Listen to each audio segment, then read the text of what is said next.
I had an amazing experience. I was 45 years old. I'd been conducting for 20 years, and I suddenly had a realization. The conductor of an orchestra doesn't make a sound. My picture appears on the front of the CD. But the conductor doesn't make a sound. He depends for his power on his ability to make other people powerful.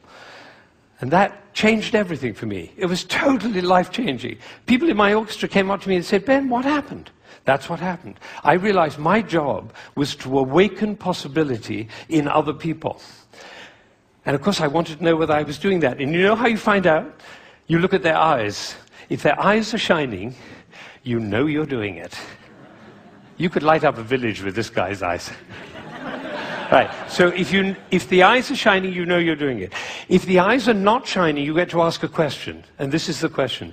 Who am I being that my players' eyes are not shining? We can do that with our children too. Who am I being that my children's eyes are not shining? That's a totally different world. Now, we're all about to end this magical on the mountain week, and we're going back into the world. And I say it's appropriate for us to ask the question, who are we being as we go back out into the world? And you know, I have a definition of success. For me, it's very simple. It's not about wealth and fame and power. It's about how many shining eyes I have around me.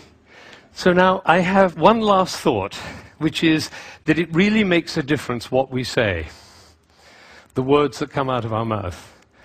I learned this from a woman who survived Auschwitz, one of the rare survivors. She went to Auschwitz when she was 15 years old, and her brother was 8, and the parents were lost. And she told me this. She said, "We were in the train going to Auschwitz, and I looked down and I saw my brother's shoes were missing. And I said, 'Why are you so stupid? Can't you keep your things together, for goodness sake?' The way an elder sister might speak to a younger brother. Unfortunately, it was the last thing she ever said to him, because she never saw him again. He did not survive. And so when she came out of Auschwitz, she made a vow. She told me this. She said, "I walked out of Auschwitz into life, and I made a vow, and the vow was, I will never say anything that couldn't stand as the last thing I ever say." Now, can we do that? No, and we'll make ourselves wrong and others wrong. But it is a possibility to live into. Thank you.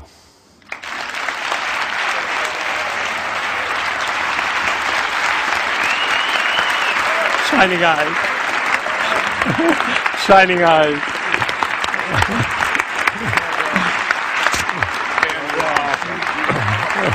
Thank you.